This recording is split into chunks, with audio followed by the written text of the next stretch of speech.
Le cinquième accord Toltec nous dit « Soyez sceptiques, mais apprenez à écouter ».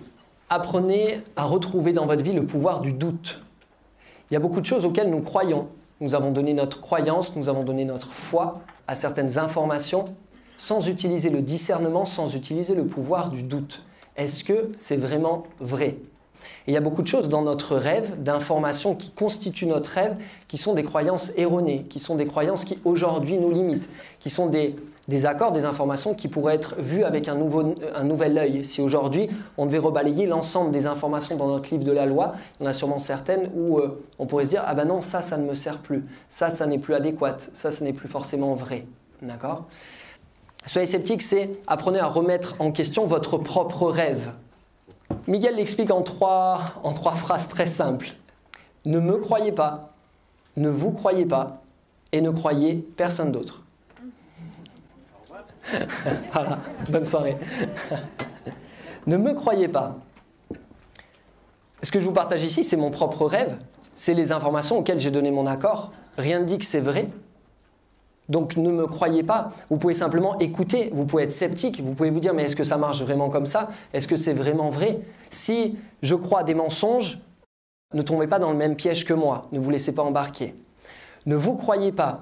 Beaucoup d'informations auxquelles vous avez donné votre accord sont en fait des informations erronées, des choses qui sont fausses. Vous croyez peut-être à des mensonges.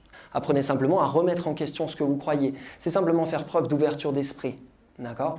Et ne croyez personne d'autre. Si tout le monde croit à des mensonges, si tout le monde vit dans son propre rêve personnel, apprenez simplement à observer. Cette personne-là, qu'est-ce qu'elle vit dans son rêve personnel? Qu'est-ce qui paraît vrai pour elle?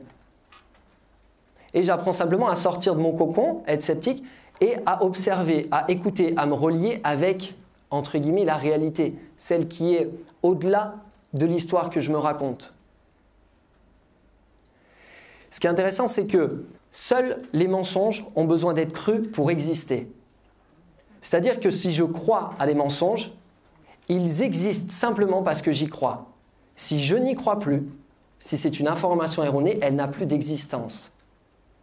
Et donc, quand Miguel nous dit ça, seuls les mensonges ont besoin d'être crus pour exister, il nous dit que si nous retirons notre croyance, notre pouvoir, des idées, des informations qui constituent notre rêve, il ne restera que ce qui est vrai. La plupart des mensonges auxquels nous croyons nous font souffrir. Et donc en fait l'idée c'est simplement retirer mon pouvoir, mes croyances de ce qui me fait souffrir. Cette proposition, cet accord va déjà nous permettre de faire ça. Il y a beaucoup de choses auxquelles je crois qui me font aujourd'hui souffrir et qui ne sont plus d'actualité. C'est un peu comme de faire des mises à jour. Vous savez, avec nos téléphones ou avec nos ordinateurs, on en fait souvent, mais avec notre livre de la loi et avec notre rêve, est-ce qu'on fait souvent des mises à jour? Pas forcément. Et donc l'invitation ici, c'est à nouveau faire ces mises à jour. Qu'est-ce qui a changé? Qu'est-ce qui a évolué? Peut-être qu'aujourd'hui, j'ai plus de ressources pour m'aimer, j'ai plus de ressources pour m'accepter, j'ai plus de ressources pour être ouvert à la vie telle qu'elle est. Et donc l'idée, c'est d'apporter ces mises à jour-là dans notre programme intérieur.